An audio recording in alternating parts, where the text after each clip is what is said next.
So let's get moving. So we're just doing Learning Target 1 today. I can write algebraic expressions for numerical and real-world situations. So let's jump to the very first page. Here's our first page of our notes. We need to know all of these key words in this box right here. And I think that most of you already do know these keywords, but just in case you forget, this is a great reference page on page number 1 or 2 of your notes. Here it is. What we have to do is we have to be able to determine by reading sentences whether they want us to add, subtract, multiply, or divide. That's the big goal of today. So we have to know what different key words mean. If it says add, that means I'm going to do what? Add. If it says plus, that means I'm going to add. If it says the sum of, or the word sum, that means I'm adding. Increase, increased by, that means I'm adding. Total, almost always means to add. More than or added to means we're adding. For subtracting, if it says subtract or minus, or the word difference, or the difference of, decreased by, less than, fewer than, subtracted from, anything like that means we're going to subtract. If it says multiply, we're obviously multiplying. If it says times, or the product of, the word product means multiply. Multiplied by, if it says of, right, we use that as our keyword for LCM. Twice, double, or triple, that means we're multiplying. Can I use a dot to represent multiplication? Yes. Yes, and this is the chapter when that's very, very, very important because we're going to be using x's. And when we use an x for our variable, are we going to want to use an x for a multiplication sign? No, we'll get really confused. So I'm going to try to use dots. Okay? Divided by, or divide, divided equally, divided into. Anytime you see divide, that means we're doing what? Dividing. Or the big word, quotient. If it says quotient, that means we're dividing. Do I have to use this division symbol when I divide? No. How else did I say you could show division, Reagan? A line like a fraction, right? A fraction line. Like the stick. 3 divided by 2 could also be written as 3 over 2. And when we do algebra, this is very important. We're going to do a lot of this, a lot of fractions for our division. Okay? All right. So let's take a peek. Now, I'm going to warn you, at the very beginning, it's going to look, you're going to be like, Mr. G, this is so easy. But what we're going to do first is we're just going to work on numerical expressions before we get to our algebraic expressions. So here we go. It says use variables to represent the unknown. First, we'll do one where we know what we're talking about. So we've got this. A 5-inch ribbon is taped to an 8-inch ribbon. What is the total length of the 2 ribbons? Okay? And I know you're like, oh, Mr. G, the answer is 13. It's 13. I know you know that. But what we have to do is we're going to write a numerical expression here. I would write 5, because that's the length of the first piece of ribbon, plus 8 equals 13. This right here is my numerical expression. Is that easy? When you were in elementary school, they probably called it a number sentence. But that's a numerical expression. It's the same thing. Yep, and it's right underneath. So right here, you might notice that a lot of this is written. I'm going to write it as well just to make sure a few of you are paying attention. But most of these, the first 2 pages are almost totally done for you. So now we'll do one where we have an unknown. It says a ribbon of an unknown length is taped to a 9-inch ribbon. What is the total length of the 2 ribbons? So I've got a piece of ribbon. Here it is in orange, the darker orange here. Do I know how long it is? No. So they used the letter X to show that it's unknown. Could it be 3 inches? Could it be 100 inches? It could be any length. Okay? And adding to it or being taped to that ribbon is a 9-inch ribbon. And all they want us to do is write a algebraic expression. So it's written already down there for us, but this is what we would do. X, and X is the length of the unknown length of ribbon, plus 9. And you're done. That's my algebraic expression in terms of X. Okay? X and 9 are called terms. That's what we're calling them, the X and the 9. X plus 9 is the answer. because I don't know what it is. But let's pretend Gabe's like, oh, Mr. G, I'm going to come and measure this. And he measures it, and he's like, oh, it's 12 inches. Could I then plug it in for x and find the answer? Yeah, really easily, okay? So we're just writing numerical expressions, algebraic expressions, because we're using a variable. All right, next page. So that was all adding. That was all algebraic expressions with adding. Now we're going to get to our algebraic expressions with subtracting, okay? And the big word for subtraction is difference, right? Usually if they say, what's the difference? That means that we're going to subtract. So it says a straw of length 10 centimeters is cut from a straw of length 24 centimeters. What is the length of the remaining straw? Really quick, I forgot to add something here on this last page. On this last page, like even if I just look at A, I had 5 plus 8 equals 13. Is 8 plus 5 also equal to 13?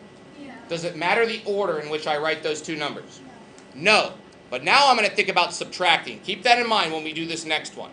This next one, it said that it's 10 centimeters is being cut from a 24 centimeter piece of straw, okay? So we have our total piece of straw here. It's 24 centimeters long, and I'm cutting how much off of it?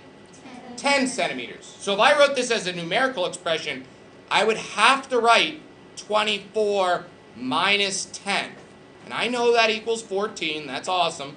There's my numerical expression. But could I write 10 minus 24?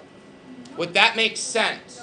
No, that would be all wrong, right? This wouldn't make sense because 10 minus 24 is negative 14, right? Right, Kyle? If I was like, hey, I only had $10 in my bank account and I spent $24, I'd have negative $14. I would owe somebody 14, and then they'd probably charge me a fee and it would be miserable. Okay, does this make sense? The order is very important. So let's look at the next one.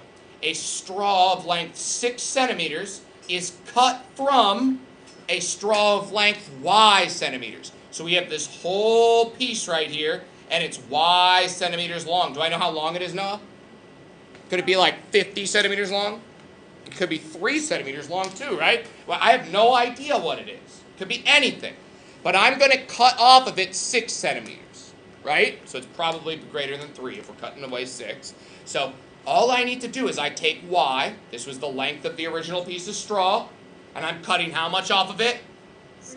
6 centimeters, right? So I'm going to do y minus 6.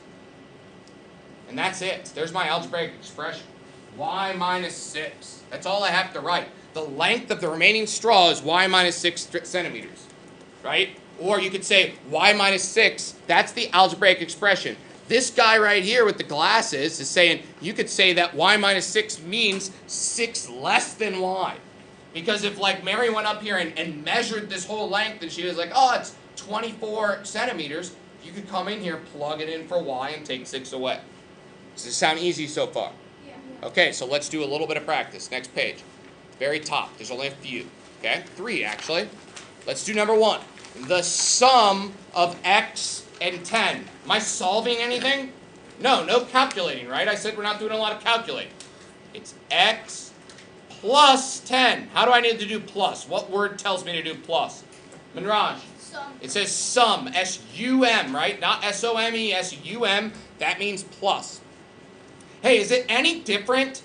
If I did x plus 10 is my answer, right? Is that any different than 10 plus x? Do those both work? Absolutely, they both work great. So let's look at number 2 now. The difference, I see the word difference, that automatically tells me what? I'm subtracting. The difference, 7 less than y. So first I'm going to write y minus 7. I have to write it y minus 7 because it's going to be 7 less than y. I'm taking 7 away from y, right? So, because would that be the same as, and I like to do this, 7, right? Is that the same as 7 minus y? Are these two things the same? No, they're not the same. So you have to make sure you really read carefully. Okay, Next one, Jim is Z years old. So could Jim be 100, Kyle? He could be 2.5, too, right? I have no idea how old Jim is. But I know that his brother's 4 years older than him, right? Jim's brother is 4 years older than him. I want to find his brother's age in terms of Z. When I write Z's, I like to write them like this. Look right here. See how I put that line through it? Because sometimes when I write a 2 really quickly, it looks like this. And then if I write a Z, I think they look the same. So that's just an FYI. If you ever see my silly Z, that's why I write it like that.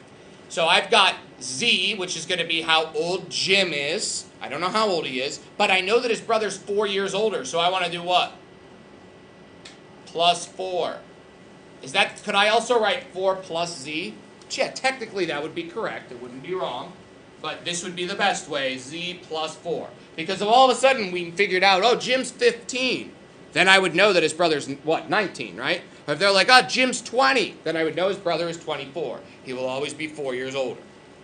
His sister's 3 years younger than Jim. So I need to do Z minus 3. But 3 minus Z wouldn't work, would it? That wouldn't work because it just wouldn't make any sense. I need to take 3 years away from the age of Jim. Does this make sense? Give me a thumbs up if you're like, this is easy so far. Okay, good. So all we did today, adding, subtracting. Now we're going to do multiplying, dividing. Okay? So let's skip on down here. We're going to get to our multiplication next. So we're going to use our variables to write multiplication expressions. We're going to call them algebraic expressions. First, we'll do a numerical expression. There are 12 crackers in each box. Personally, I like Triscuits.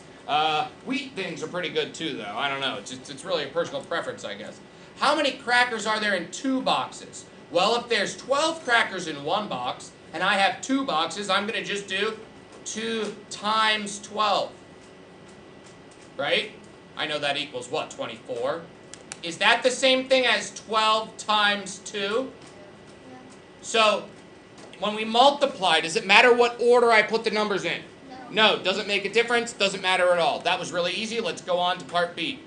So now it says there are Z crackers in each box. That means how many crackers are in each box? Do we know? No, we have no idea. So I want to know how many crackers are in 4 boxes, right? So here's 1 box, 2 boxes, 3 boxes, 4 boxes. There's Z crackers in each box. I need to do 4 times Z, right? But is there a better way that I could write that we talked about a little bit this year? Mary? 4Z, just 4 next to Z with nothing in between, right? Because what did we say a number next to a variable means, Noah? It means multiplication. So the best way to write this would be 4Z.